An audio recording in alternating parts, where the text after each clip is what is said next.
This presentation will be mainly focused on tyre manufacturing in rubber industry. To explain further in the tyre manufacturing process, general plant operation carried out by most of the companies in Malaysia are highlighted. The processes are divided into three parts, which are raw materials preparation, tyre component preparation, and building and inspection of the complete tyre. The raw materials used are from textile industries, rubber plantation and chemical industries, and steel industries. Then, these materials will be directed to the specific preparation manufacturer to prepare the tyre components such as fabric cord, steel belt, and etc. After that, these components will be sent out to the tyre building machine and other machines to build and vulcanize a complete tyre before undergoing inspection.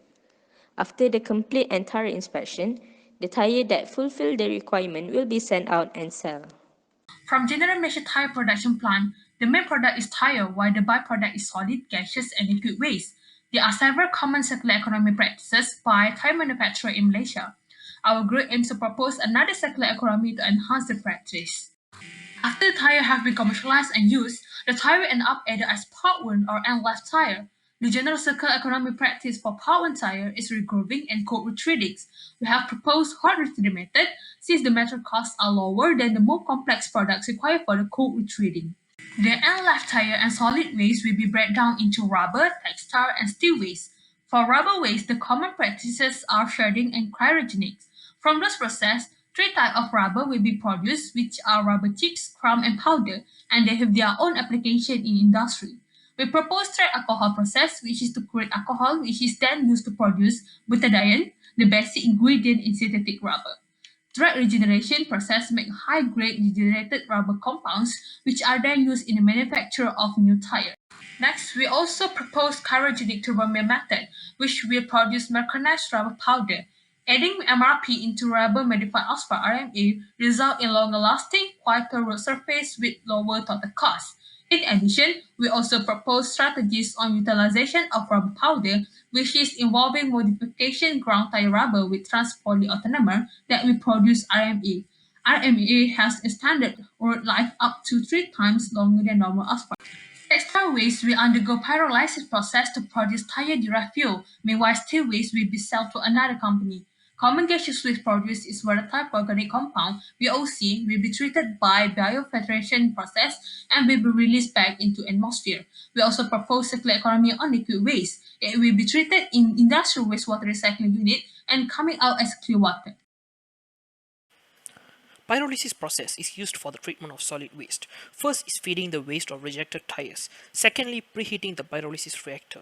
Next will be the pyrolysis oil producing, followed by the pyrolysis reactor cooling. Finally is the discharging process, where the fuel oil, steel wire, and carbon black produced as the useful product through this pyrolysis technology. For the treatment of gaseous waste, biofiltration can be used. Firstly, polluted air is fed from the bottom through the porous biologically active media. Next, the polluted air is forced through a bed of packing media covered with a layer of aerobic microorganisms. At last, depolluted air will be released to the atmosphere. Industrial wastewater treatment unit will be used for the treatment of liquid waste.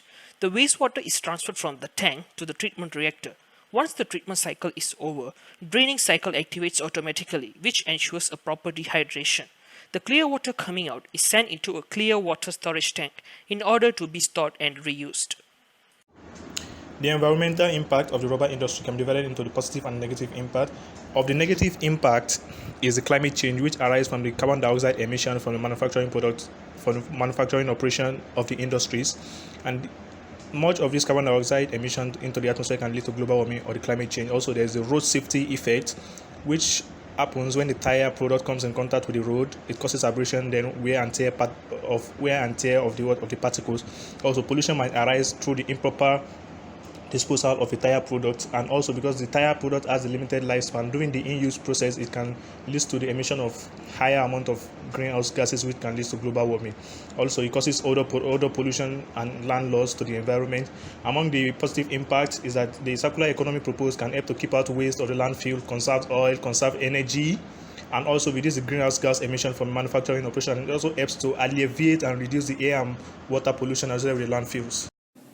To estimate the income generation, we first determine the manufacturing cost per unit product estimate the number of products produced per month, then multiply them to get total manufacturing cost per month. After that, we estimate the profit percentage, calculate the gross profit from the product sales per month, and minus the manufacturing cost to get net profit. For example, manufacturing cost of one retreaded tire is 225 ringgit. 25,000 retreaded tire are produced per month, so total manufacturing cost per month is 5.6 million. Let's say the profit percentage is 29%. Assume all product manufactured are sold, then we get gross profit of 7.9 million. If we minus the cost of goods sold, we get net profit of 2.3 million. From the table, the total net profit calculated is around 57 million. The value can be higher since micronized rubber powder can also be sold to plastic and construction industry. In addition, industrial wastewater recycling unit proposed to treat liquid waste is estimated to reduce the overall manufacturing cost by 5% because it has lower operational and construction costs compared to the conventional method.